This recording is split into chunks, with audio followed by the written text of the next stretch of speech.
This semester in ancient history, we're going to take a look at the Roman world. And the period of time that we're going to take a look at the Roman world in is 753 BC, which is generally considered the founding date of the city of Rome by Romulus.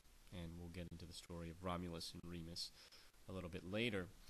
And ending with the date of 476.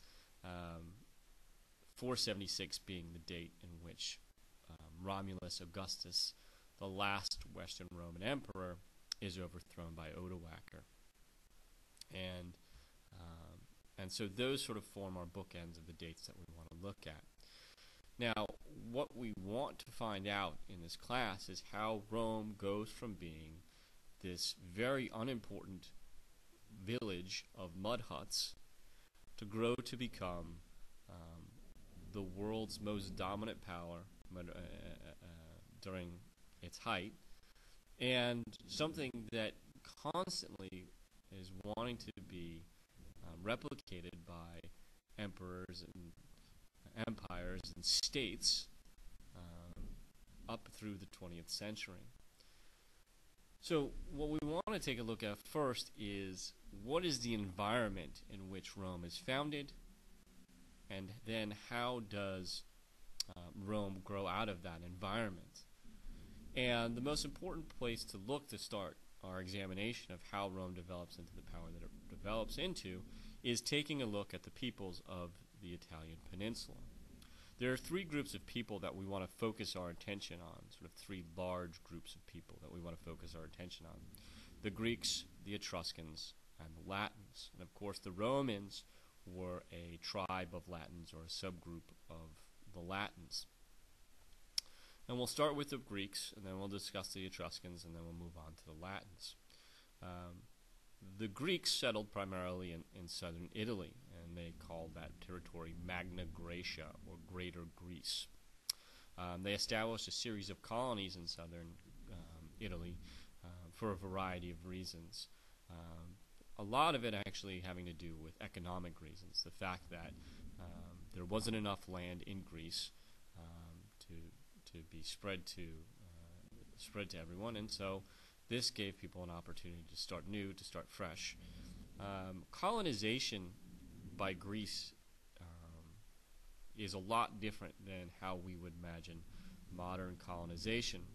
For instance, if we take the 13 colonies that became the United States, what we notice is a very strong relationship between the colonies and the mother country, in that case Great Britain, and that there is this sort of direct rule. Remember, that's the argument, is the direct rule of the British over the Americans, and so the mother country is in control of its colony. The Greeks didn't colonize in that manner. A couple of things that we have to remember is, first of all, this is the time period of the polis in Greece, the city-state. There is no Hellas, there is no single Greek state at the time. And so individual cities, like Sparta, Corinth, or Athens, are sending out colonists. And as I said, it's very different from how we view modern colonization, in that they would send out, so the city of Athens, let's say, or polis of Athens, sends out colonists to found a city in Magna Graecia. They take with them the blessing of Athens and the blessing of Athena and the other gods and goddesses worshipped in Athens with them.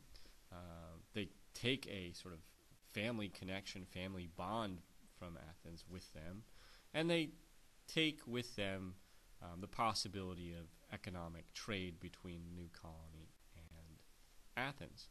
But that's about it.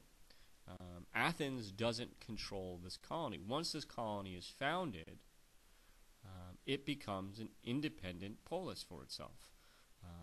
It may have a relationship with Athens, or it may not. They tended to have this relationship because this was, where you were from. This is your heritage, your culture. But Athens had no control over a newly formed colony. The colony was separate from Athens. And so it makes for an interesting dynamic within Magna Graecia,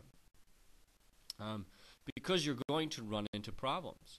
Because as the Greeks begin to settle in these polises and establish these colonies in southern Italy, what begins to happen is as they expand outward, they begin to run into each other. And fighting develops between the Greeks living in Magna Graecia, over the issues of expansion. And it's not like Athens and Sparta or Corinth can try and negotiate, because again, these colonies are sort of acting on their own. They don't have an attachment, or they're not being watched over by their mother country or mother polis. So there's this interesting dynamic in southern Italy. What is also important, though, about this is that it brings a connection to the Hellenistic world. It brings a connection to what was considered in the 7th and 6th century, 8th, 7th, and 6th century BC, the greatest culture in the world, the Greek culture. And it ties Italy to Greece sort of in a way culturally.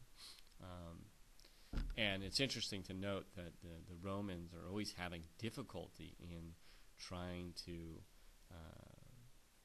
deal with this sort of fact that the Greek culture was so close, and how did it compare to Roman culture. But we'll see that as the semester goes on.